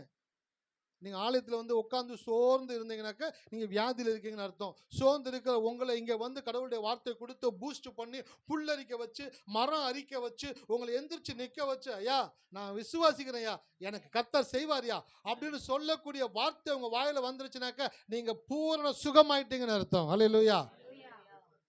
உங்களை எல்லாம் தேவன் சுகமா தான் பார்க்கிறாரு. நீங்க நல்லா தான் இருப்பீங்க, உங்க வாழ்க்கையில நல்லா தான் நடக்கும். உங்களை சுற்றி இருக்கிறவங்க ஒவ்வொருத்தவங்களுடைய கண்களுக்கு முன்பாகவும் தேவன் உங்களை உயர்த்துவார். ஹல்லேலூயா. எத்தனை பேர் விசுவாசிக்கிறீங்க? நான் விசுவாசிக்கிறேன். அவர் உண்டு பண்ண எல்லா சாதிகளை பார்க்கலும் புகழ்ச்சியிலும் கீர்த்தியிலும் மகிமையிலும் இருக்கிற ஒவ்வொருத்தரையும் தேவன் சிறந்து விளங்கும்படி செய்வார். அதை நான் விசுவாசிக்கிறேன். நீங்கள் எப்படி விசுவாசிக்கிறீங்களோ அப்படி உங்களுடைய வாழ்க்கையில் தேவன் பெரிய காரியங்களை செய்யக்கூடியவராக இருக்கிறார். கரங்களை தட்டி கர்த்தரை துதிப்போமா? நன்றி நன்றி நன்றி நன்றி நன்றி நன்றி நன்றி நன்றி நன்றி நன்றி ஆண்டவர், நன்றி ஆண்டவர். அது மாத்திரம் கிடையாது, இந்த 2 காரியங்களை சொன்னேன்ல, இந்த கற்பனையில் சுரக்கிறது, வாயில வார்த்தை சுரக்கிறது. வாயில வார்த்தை சுரக்கும் பொழுது ஒரு விஷயத்தை பார்த்த உடனே அதான் சொன்ன காலைவெல்ல, கெட்டதை கேட்டதும் கேட்டதை பேசுகிறவர்கள் பலவீனமானவர்கள், கெட்டதை கேட்டதும் நல்லதையே பேசுகிறவர்களே பலவான்கள். அல்லேலூயா. கெட்டதை கேட்ட உடனே கேட்டதை பேசுறீங்க பார்த்தீங்களா, நீங்க வியாதியில் இருக்கீங்கன்னு அர்த்தம். கெட்டதை கேட்ட உடனே அது எனக்கு நடக்காது, என் கடவுள் எனக்கு நல்லது தான் செய்வார் அப்படின்னு நல்லதை பேசுறீங்க பார்த்தீங்களா, அப்போ நீங்கள் ஆரோக்கியமாக இருக்கீங்கன்னு அர்த்தம். அல்லேலூயா. வேதம் சொல்லுது, நீதிமான் துர்ச்செய்தியை கேட்கிறதுனால் பயப்படான், அவன் இருதயம் கர்த்தரை நம்பி திடனா இருக்கும். அப்படின்னா என்னன்னாக்கா ஆரோக்கியமா இருக்கிறான், சுகமா இருக்கிறான் அர்த்தம். நீதிமான் என்பவன் சுகமா இருக்கும்படியாய் தேவனால் அழைக்கப்பட்டவன். நீதிமான் என்றால் சுகமா இருக்கும்படியாகத்தான் தேவன் விரும்புகிறார். அப்போ உங்க வாழ்க்கையில ஒரு துர்ச்செய்தியை கேட்ட உடனே அந்த துர்ச்செய்தியை குறித்து பேசுனீங்கன்னாக்கா நீங்க வியாதியில் இருக்கீங்கன்னு அர்த்தம். துர்ச்செய்தி கேட்ட உடனே அஞ்சாம அவர் பார்த்துப்பாரு, அவருக்கு தெரியாத என் வாழ்க்கையில நடந்துருமா, அவர் கண்ணை மூடிட்டா இருக்க போறாரு, டக்குன்னு வாழ்க்கையில் கெட்டது நடந்துருச்சு, என்ன ஆண்டவரே என்னப்பா சக்குன்னு கண்ணை மூடின. இந்த வாகனத்தெல்லாம் ஓட்டுறவங்க சொல்லுவாங்க, ஒரு நிமிஷம் கண்ணை மூடினையா, என்ன நடந்துச்சுன்னே தெரியல, அவ்வளோ பெரிய விபத்துக்குள்ளே போயிருச்சு. சில பேர் சொல்லுவாங்க, ஒரு நிமிஷம் கண்ணை மூடி திறக்கிற பெரிய விபத்துலேருந்து என்னை கர்த்தர் காப்பாற்றிட்டாரு. அப்போ நீங்கள் தூங்கலாம், உங்களை காக்கிற தேவன் தூங்குவதில்லை. அல்லேலூயா. அப்ப கடவுள் உங்களை பார்க்காம இருக்கிறவர் கிடையாது, ஒவ்வொரு நொடி பொழுதும் உங்களை கவனித்துக் கொண்டிருக்கிறார். ஒரு தகப்பன் தாய் தன் பிள்ளையை கவனிக்கிறதை காட்டிலும் தேவன் தன் பிள்ளைகளை 24 மணி நேரமும் கவனித்துக் கொண்டிருக்கிறார். பிக் பாஸ் விட ஒரு ரொம்ப பெரிய பாஸ். ஹல்லேலூயா. பிக் பாஸ் கொஞ்சம் தண்ணி வேணும் பிக் பாஸ் அப்படின்னு சில பேர் கேட்குறாங்களே, அந்த மாதிரி நீங்கள் அவர்கிட்ட போய் தண்ணி வேணும்னு கேட்க வேண்டியதில்லை. அவர் டாய்லெட் அடைச்சி வைக்கிறது, தண்ணி டேப்பை க்ளோஸ் பண்ணி வைக்கிறது, ஸ்டவ் ஆஃப் பண்ணி வைக்கிறது, அது பிக் பாஸ் கிடையாது, அது ஒஸ்ட் பாஸ். பிக் பாஸ் எப்படிப்பட்டவனாக்க, நீங்கள் தப்பு செய்யும் பொழுது கூட உங்களுக்கு கொடுக்க வேண்டியது கொடுத்து கொண்டே இருப்பார். ஏன் அப்படின்னாக்க நீங்கள் அவருடைய பிள்ளைகள். அல்லேலூயா. நீங்கள் அவருடைய பிள்ளைகளாக இருக்கிறபடினால உங்களுக்கு நன்மை செய்ய வேண்டும் என்று தேவன் விரும்புகிறார். ஸோ நீங்கள் வியாதியில் இருக்கிறீங்களா, சுகமாக இருக்கிறீங்களான்னு உங்களை கண்டு கொடுற இடம் தான் தேவனுடைய ஆலயமாக இருக்குது. அப்போ என்ன சுரக்குதுன்றதை கவனிச்சுக்கோங்க. சில பேர் சொல்கிறாங்க, இந்த மாதிரி ஆகிப்போச்சு, இது தப்பாக தான் நடக்கும் போல தெரியுது அப்படின்னு சொன்ன உடனே ஓன்னு போட்டு அழுகக்கூடாது. ஐயோ ஆண்டவரே இந்த மாதிரி சொல்லிட்டாங்களா ஆண்டவரே அப்படின்னு சொல்லிக்கிட்டு. மோசே அப்படி தான் பண்ணார். செங்கடல்கிட்ட போய் நின்ன உடனே ஜனங்களாம் பார்க்குறாங்க, எங்கே கொண்டு வந்து நிறுத்திருக்க பற்றியா, பாலும் தேனும் ஒரு தேசத்துக்கு கூட்டு போகிறேன்ட்டு நடு தெருவில் கொண்டு வந்து நிறுத்தி சீரழியை வச்சு சின்ன பின்னமாக்கி செங்கடல்கிட்ட கொண்டு வந்து நிறுத்தியிருக்கிற, இப்போ என்ன பண்ண போகிற? மோசே ஓன்னு அழுகிறார் போயிட்டு, ஆண்டவரே என்ன பண்ண போறேன்னு தெரியலப்பா. கேட்டதை பார்த்ததை அப்படியே கடவுள்கிட்ட போய் சொல்லக்கூடாது, கடவுள் சொன்னதை போயிட்டு பிரச்சனை கிட்ட சொல்லணும். ஹல்லேலூயா. அதான் ஊழியக்காரர் எழுதினாரு, உன் பிரச்சனை எவ்வளோ பெருசுன்னு அவர்கிட்ட போய் சொல்லாத, அவர் எவ்வளோ பெரியவனு பிரச்சனைகிட்ட போய் சொல்லு. ஹல்லேலூயா. சில பேர் பிரச்சனை எப்படி ஆண்டவர்கிட்ட சொல்லிட்டு இருப்பாங்க, ஆண்டவரே இந்த ஆள் பார்த்தீங்கன்னா ஆண்டவரே, யார் அவன் ஆண்டவரே, இந்த மேனேஜர் ஆண்டவரே, என்னோட பெரியவன் அவன் பாப்பாரு, என்னாண்டவரே, போடா நான் கடவுள்றா. ஹல்லேலூயா. நான் கடவுள்றா. சில பேர் அவர் கடவுள்னு தெரியாம அவர்கிட்ட போய் அரை மணி நேரம் ஜெபம் பண்ணிட்டு இருக்கிறாங்க. ஆண்டவர் இந்த பிரச்சனை உங்களுக்கு தெரியுமா ஆண்டவரே? அவர் தெரியாது நினைச்சிட்டு இருக்கீங்களா? இல்லை எனக்கு ஒன்றும் புரியல. எனக்கு கடவுள் சொன்னாரு, ஜெபத்தில் போய் அவருக்கு தெரிஞ்சதை சொல்லாத, ஜெபத்தில் போய் அவர் சொன்னதை சொல்லு. ஹல்லேலூயா. இருக்கீங்களா? இந்த பக்கத்து வீட்டுக்கார ஆண்டவரே, யாரு அந்த கருப்புசாமி, அவனா? ஆமாண்டவரே, உங்களுக்கு தெரியாது, அன்னைக்கு கூட முறைச்சு பார்த்தானே, அதையும் அவர் பார்த்துக்கிட்டு தான் இருந்தார். ஹல்லேலூயா. சில பேர் தப்பாக நினச்சிக்கிறாங்க, கடவுள் ஏதோ கொஞ்சம் பிஸியாக இருப்பார், அமெரிக்கா லண்டன் சுற்றிக்கிட்டு இருப்பார், நம்ம பிரச்சனை எங்கே பார்க்க போகிற, நம்ம போய் சொன்னாதான் அவருக்கு தெரியும். இல்லைங்க, ஒவ்வொரு நொடி பொழுதும் உங்களை தேவன் ஆராய்ந்து அறிந்திருக்கிறார். உங்களுடைய வாயில சொல் பெறுவதற்கு முன்பதே அதை அறிந்திருக்கிறாரு. உங்களுடைய நினைவுகளை தூரத்திலிருந்து அறிகிறாரு.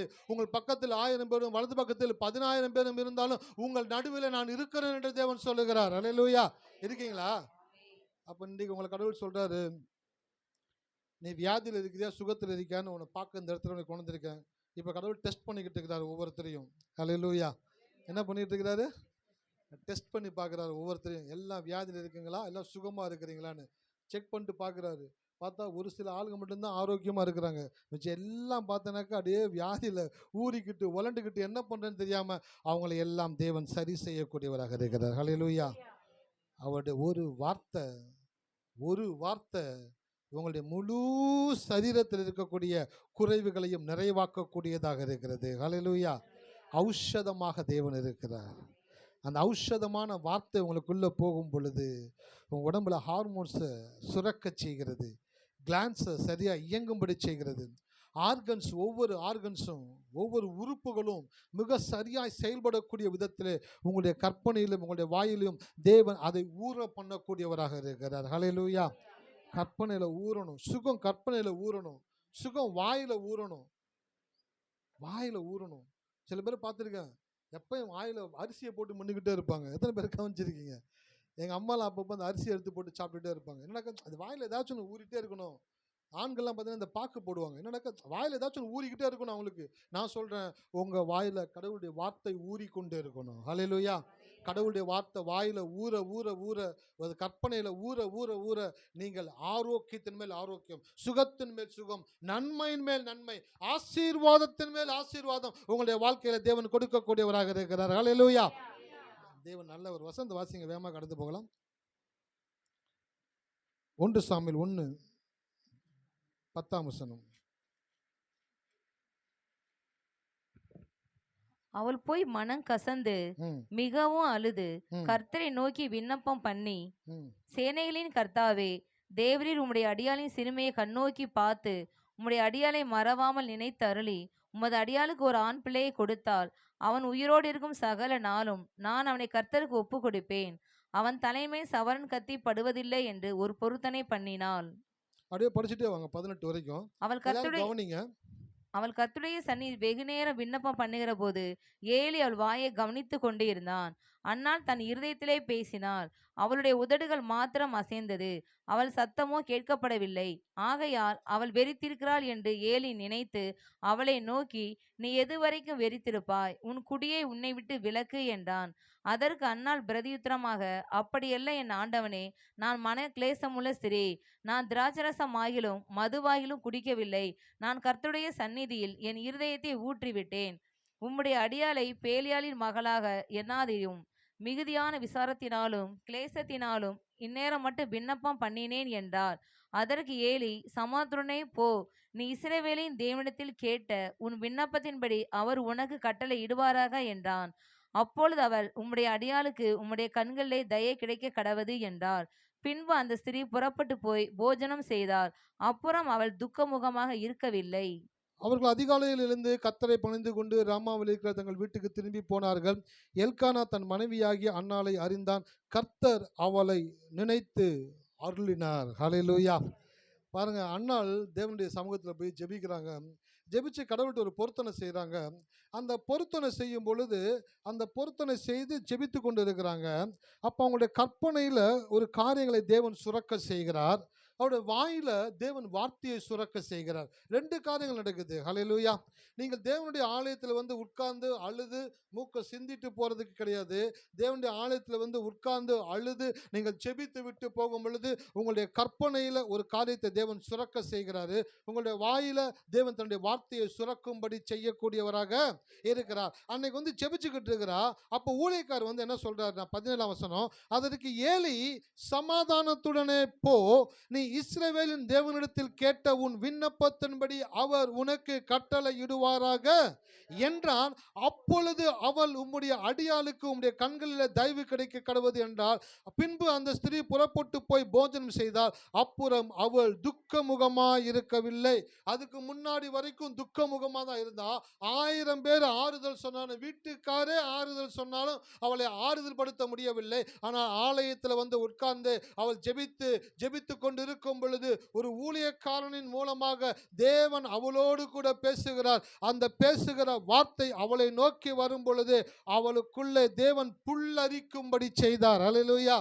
அப்போ கடவுளுடைய வார்த்தை உங்க வாழ்க்கையில ஏன் நடக்க மாட்டேங்குதுனாக்க, கடவுளுடைய வார்த்தை உங்களை நோக்கி வரும் பொழுது இந்த வார்த்தையை கர்த்தர் எனக்குத்தான் பேசுகிறார், எனக்குத்தான் அதை தேவன் செய்ய போகிறார் என்று சொல்லி நம்பி விசுவாசித்து உங்களுடைய கற்பனையிலே நீங்கள் அதை சிந்திக்கும் பொழுது, உங்களுடைய வாயிலே அதை சொல்லும் பொழுது, தேவன் கற்பனையிலும் சிந்தனையிலும் சுரக்கிற தன்னுடைய வார்த்தையின் மூலமாக உங்களுடைய சரீரத்தில் சுரக்காத ஹார்மோன்ஸை கூட தேவன் சுரக்கும்படி செய்வார். அல்லேலூயா. அண்ணால் அதுக்கப்புறம் துக்கமுகமா இல்லையா, அப்புறம் கடந்து போனான்னு சொல்லப்பட்டிருக்குது. சுரக்க தூண்டியது, புல்லரிக்க செய்தது. ஊழியக்காரருடைய வார்த்தை அண்ணால என்ன பண்ணுச்சுங்க? புல்லரிக்க செஞ்சது. அந்த வார்த்தையை கேட்ட உடனே அவளுக்குள்ள ஒரு நம்பிக்கை வந்துருச்சு, ஒரு விசுவாசம் வந்துருச்சு. எனக்கு கர்த்தர் இதை கட்டாயமாக செய்வார். ஹல்லேலூயா. அப்போ நான் சொல்கிறேன், உங்கள் வாழ்க்கையில் நீங்கள் நினைக்கிற காரியங்கள் எதுவாக இருந்தாலும் அதை உங்களுடைய ஆலயத்தில் வந்து உட்காரும் பொழுது உங்களோடு கூட கடவுள் பேசுகிறார் என்பதை நீங்கள் என்றைக்கு உணர்கிறீர்களோ அன்றைக்கு தான் உங்களுக்குள்ளே அந்த காரியத்தை தேவன் சுரக்கும்படி செய்வார். ஹல்லேலூயா. நான் ஒவ்வொரு வாரமும் சொல்லிக்கிட்டே இருக்கிறேன். இந்த படிக்கிற பிள்ளைங்களுக்கு நான் சொல்கிறேன், நீங்கள் சிறந்த மாணவர்களாக வருவீங்க, பள்ளியில் கல்லூரியில் முதல் மாணவர்களாக வருவீங்க, உங்களால தான் உங்கள் கல்லூரிக்கு உங்கள் பள்ளிக்கு பெருமை சேரப்போகுது அப்படின்ற வார்த்தையை ஊழியக்காரர் சொல்லும் பொழுது, ஆமேன், அப்படியே எனக்கு ஆக கடவுது ஆண்டவரே என்று நீங்கள் விசுவாசிக்கும் பொழுது உங்களுடைய கற்பனையை, உங்களுடைய ஞானத்தை தேவன் தெளிவாக்கக்கூடியவராக இருக்கிறார். ஹல்லேலூயா. அப்போ அண்ணாவுடைய வாழ்க்கையில் அவர் என்ன பண்ணானாக்கா, அவருடைய சரீரத்தில் சுரக்காமல் இருந்த ஒரு ஹார்மோன்ஸை தேவன் சுரக்கும்படி செய்தால். ஹல்லேலூயா. எத்தனை பேர் இருக்கிறீங்க? உங்க வாழ்க்கையில எதெல்லாம் சுரக்காம இருக்குதோ அதையெல்லாம் இன்றைக்கு தேவன் சுரக்கும்படி செய்வார். விசுவாசிக்கிறவங்கள கரங்களை தட்டி கர்த்தரை துதிப்போமா? நன்றி நன்றி நன்றி நன்றி நன்றி நன்றி நன்றி நன்றி நன்றி நன்றி ஆண்டவரே. சுரக்கும், ஹார்மோன்ஸ் சுரக்கும். உங்க வாழ்க்கையில எது நடக்கல நினைச்சுக்கிட்டு இருக்கீங்களோ அதற்கு உரிய ஹார்மோன்ஸை உங்களுடைய சரீரத்தில் தேவன் சுரக்கும்படி செய்யக்கூடியவராக இருக்கிறார். நான் சொல்லுகிறேன், அதை முதல்ல உங்களை கற்பனையில கொண்டு வாங்க. இந்த வார்த்தை எனக்கு நடக்க போகுது, அது வாயில சொல்லுங்க. உங்க கற்பனையிலையும் வாயிலையும் அது எவ்வளவு சுரந்துகிட்டே இருக்குதோ சுரக்க சுரக்க சுரக்க அது உங்களுடைய சரீரத்தை அது புதுப்பிக்க கூடியதாக, உருமாற்றக்கூடியதாக, உங்களுடைய சூழ்நிலைகளை மாற்றக்கூடியதாக இருக்கிறது. அண்ணாளுக்கு கர்த்தர் செய்ய முடியும்னாக்க உங்களுக்கும் அவர் செய்யக்கூடியவராக இருக்கிறார். ஹல்லேலூயா. அவர் ஒருத்தனுக்கு செஞ்சுட்டு இன்னொருத்தனுக்கு செய்ய மாட்டேன்னு சொல்ற தேவன் கிடையாது. ஒருத்தனுக்கு செஞ்சதை இன்னொருத்தனுக்கு அதை விட பெஸ்டா செய்கிற தேவன் நம்மளுடைய தேவனாக இருக்கிறார். இன்னொரு வசந்த வாசிங்க, இதோட முடிக்கிறேன் நான். மார்க் 5ஆம் அதிகாரம். நன்றி தகப்பன். மார்க் 5:25. அப்பொழுது 12 வருஷமாய் பெரும்பாடுள்ள ஒரு ஸ்திரீ அநேக வைத்தியர்களால் மிகவும் வருத்தப்பட்டு தனக்கு உண்டானங்களை எல்லாம் செலவழித்தும் சற்றாயிலும் குணமடையாமல் அதிக வருத்தப்படுகிற பொழுது இயேசுவை குறித்து கேள்விப்பட்டு நான் அவருடைய வஸ்திரங்களை ஆகிலும் தொட்டால் சொஸ்தமாவேன் என்று சொல்லி ஜன கூட்டத்துக்குள்ளே அவருக்கு பின்னாக வந்து அவருடைய வஸ்திரத்தை தொட்டால் உடனே அவருடைய உதரத்தின் ஊர் நின்று போயிற்று. அந்த வேதனை நீங்கி ஆரோக்கியம் அடைந்ததை அவள் தன் சரீரத்தில் உணர்ந்தாள். ஆமென். ஹல்லேலூயா. இது சாப்டர் எல்லாத்துக்குமே தெரியும். பெரும்பாடுள்ள ஸ்திரியை பற்றி நிறைய கேட்டுக்கிறீங்க. இதில் என்ன நடந்துச்சுன்னு ஒரே ஒரு காரியத்தை மட்டும் சொல்லிட்டு போக போகிறேன். இந்த பெரும்பாடுள்ள ஸ்திரீனுடைய இஷ்யூ என்ன அப்படின்னாக்க, அவளுடைய சரீரத்தில் கெட்ட ரத்தம் என்ன பண்ணுச்சுனாக்கா ஊறிக்கிட்டே இருந்துச்சு. என்ன பண்ணுச்சுங்க? கெட்ட ரத்தம், நல்ல ரத்தம் நம்ம உடம்புல ஊறிக்கிட்டே இருக்குது. நம்ம சாப்பிட்ற உணவு மூலமாக நல்ல ரத்தத்தை வந்து உற்பத்தி செய்து கொண்டே இருக்கிறது. ஆனால் இவளுடைய இஷ்யூ என்னன்னாக்க, கெட்ட ரத்தம் ஊறிக்கிட்டே இருக்குது, ஒவ்வொரு நிமிஷமும் ஊறிக்கிட்டே இருக்குது. அந்த ஊறுகிற ரத்தம் அவருடைய சரீரத்திலிருந்து வெளிப்பட்டு கொண்டே இருக்கிறபடினாலே வலி, வேதனை, வருத்தம், ஆள் மெலிஞ்சு போய் ஒன்றும் இல்லாமல் நொந்து நூலாய் போய் வாழ்க்கையை வெறுத்து மரணத்தின் விளிம்பில் இருந்து கொண்டிருக்கிறார். எந்த நொடி பொழுது மரணம் வரும் என்று தெரியாமல் இருந்து கொண்டிருக்கிறார். கெட்ட ரத்தம் அவளுடைய உடம்புல சுரந்து கொண்டே இருக்குது, ஊறிக்கிட்டே இருக்குது. இப்போ அவ யாரை குறித்து கேள்விப்பட்டா? அவள் இயேசுவை குறித்து கேள்விப்பட்டு நான் அவருடைய வஸ்திரங்களை ஆகிலும் தொட்டால் சொஸ்தமாவேன் என்று சொல்லி இவளுடைய வஸ்திரம் பூராவுமே வந்து கரைப்பட்டு இருக்கிறது, இரத்தங்களால் இருக்கிறது, அசுத்தப்பட்டு இருக்கிறது. இப்படிப்பட்ட ஒரு மனநிலை இருக்கக்கூடிய ஒரு ஸ்திரீ இயேசுனுடைய சரீரத்தில் இருக்கக்கூடிய அந்த வஸ்திரத்தை நம்ம தொட்டா நான் சொஸ்தமாவேன் என்று சொல்லி அவள் விசுவாசித்து கடந்து வந்தால், நான் சொல்றேன், இன்னைக்கு அவ தன்னுடைய சரீரத்தில் கெட்ட ரத்தம் ஊறிக்கொண்டே இருந்த பொழுது இயேசுவை குறித்து கேள்விப்படுகிறார். இயேசு என்ற தேவகுமார் ஒரு வந்திருக்கிறார். அவர் யாரை தொடுறாரோ அவங்க சுகமாகிறாங்களா, செத்து போனவங்கள கூட அவர் உயிரோடு எழுப்புறாருன்னா பார்த்துக்கையே அப்படின்ற வார்த்தையை கேட்கும் பொழுது அவளுக்குள்ள கற்பனை சுரக்க ஆரம்பிக்கிறது, வாயில வார்த்தை சுரக்க ஆரம்பிக்கிறது. நான் போய் அந்த இயேசு எவ்வளோ இடத்துல இருந்தாலும் கூட்டத்தில் இருந்தாலும் நான் போய் அவருடைய வஸ்திரத்தின் ஓரத்தை தொட்டால் சுகமாவேன் என்று சொல்லிக்கொண்டு, நான் சொல்லுகிறேன், இன்னைக்கு அவளுடைய கற்பனையில நல்ல காரியங்கள் சுரக்க ஆரம்பிச்சிச்சு. கெட்ட ரத்தம் அவளுடைய சரீரத்தில் ஊறிக்கிட்டு இருந்துச்சு, ஆனா நல்ல ரத்தம் அவளுடைய கற்பனையில ஊற ஆரம்பிச்சிச்சு, அவ வாயில ஊற ஆரம்பிச்சிச்சு. கற்பனையிலையும் வாயிலையும் நல்ல காரியங்கள் ஊற ஆரம்பிக்கும் பொழுது அவள் போய் இயேசுவை தொட்ட மாத்திரத்திலே அவருக்குள்ளிருந்து வல்லமை புறப்பட்டு அவளுடைய சரீரத்தில் இருக்கக்கூடிய எல்லா கெட்ட இரத்தத்தை ஊற பண்ணுகிற ஹார்மோன்ஸ் எல்லாம் அழித்து நல்ல இரத்தத்தை அவளுடைய சரீரத்தில் ஊறும்படி அவருடைய சரீரத்தில் இருக்கக்கூடிய அந்த இரத்தத்தில் இருக்கக்கூடிய குறைபாடுகளை எல்லாம் தேவன் நீக்கி நல்ல இரத்தத்தை சுரக்கும்படி செய்தார். ஹல்லேலூயா. சார் நான் சொல்றேன் சார், இன்னைக்கு நீங்க இந்த தெய்வத்தை நம்பிட்டீங்கனாக்க, இந்த தெய்வத்தை விசுவாசிட்டீங்கனாக்க, உங்க கற்பனை மாறிடுச்சுனாக்க, உங்களுடைய வாயில வார்த்தை மாறிடுச்சுனாக்க, நீங்க வியாதியில் இருக்க மாட்டீங்க சார், நீங்க சுகவீனத்தில் இருக்க மாட்டீங்க, நீங்க குறைவில் இருக்க மாட்டீங்க, நீங்க கடனில் இருக்க மாட்டீங்க. உங்களுடைய கற்பனையிலே வாயிலையும் தேவனுடைய வார்த்தை ஊற ஊற ஊற அது உங்களுடைய வாழ்க்கையை மாற்றக்கூடியதாக இருக்கிறது. ஹல்லேலூயா. அப்ப நான் சொல்றேன், அவக்குள்ள கற்பனை சுரந்தது, வார்த்தை சுரந்தது, அதனால் நோய் பறந்தது. ஹல்லேலூயா. கற்பனை சுரந்தது, வார்த்தை சுரந்தது, அதனால் அவள் சரீரத்தில் இருக்கக்கூடிய நோய் பறந்தது. உங்க வாழ்க்கையில் இருக்கிற நோய் உங்களை விட்டு நீங்கணுமா? கண்ணீர் நீங்கணுமா? கவலை நீங்கணுமா? மன வியாதி நீங்கணுமா? நீங்க ஆலயத்திலிருந்து உட்கார்ந்த உடனே தேவன் உங்களோட பேச ஆரம்பிக்கிறார். ஹல்லேலூயா. உங்களுடைய கற்பனையை மாறிடுச்சுனாக்க, உங்களுடைய வாயின் வார்த்தை மாறிடுச்சுனாக்க, நான் சொல்கிறேன், உங்களுடைய சரீரத்தில், உங்களுடைய வேலையில், வருமானத்தில், குடும்பத்தில் தேவன் நன்மையான காரியங்களை சுரக்கும்படி செய்வார். ஹல்லேலூயா. ஆமாம், மாட்டில் பால் சுரக்குது, மாட்டுக்குள்ள பால் சுரக்கக்கூடிய தன்மையை தேவன் வைத்திருக்கிறார். கண்களில் கண்ணீர் சுரக்கக்கூடிய தன்மையை வைத்திருக்கிறார்.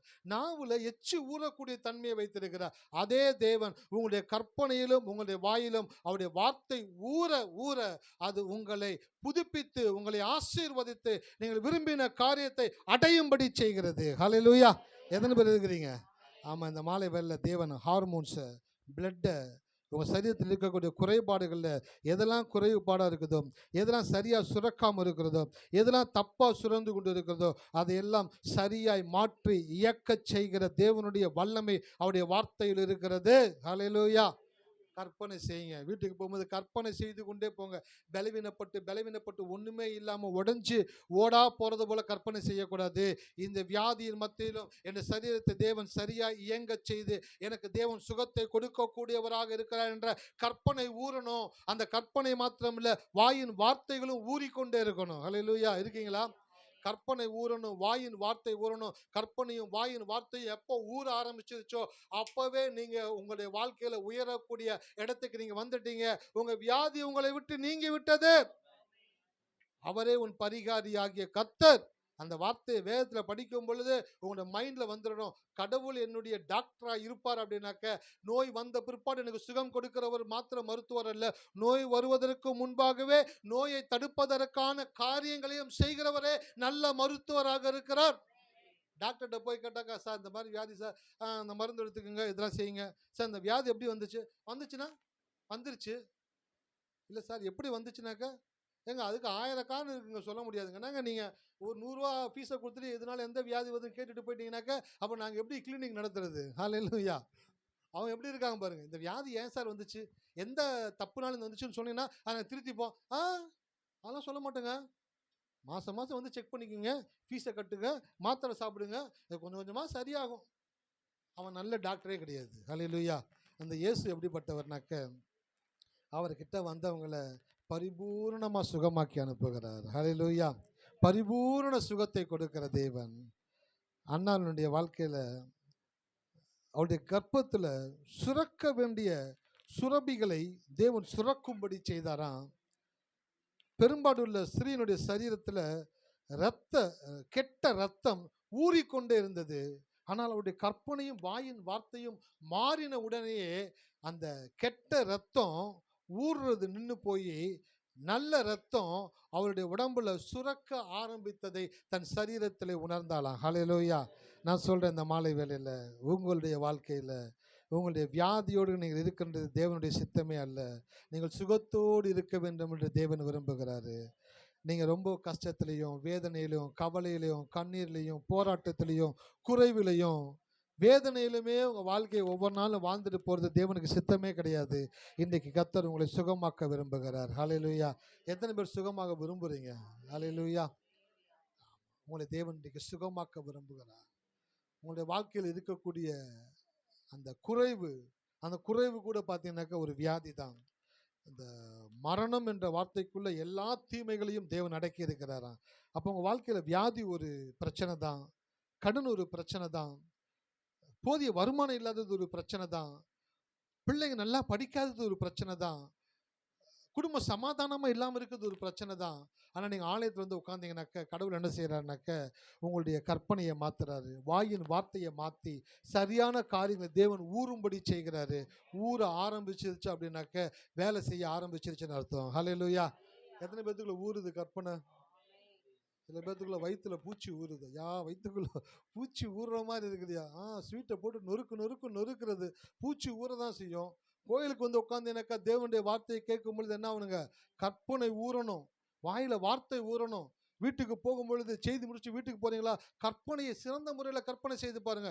எல்லாம் நல்லா நடக்கிறது போல கற்பனை செய்து பாருங்க. அல்லேலூயா. இருக்கீங்களா? எல்லாம் நல்லா நடக்கிறது போல கற்பனை செய்யுங்க. எல்லாமே உங்க வாழ்க்கையில சிறப்பா இருக்கிறது போல கற்பனை செய்யுங்க.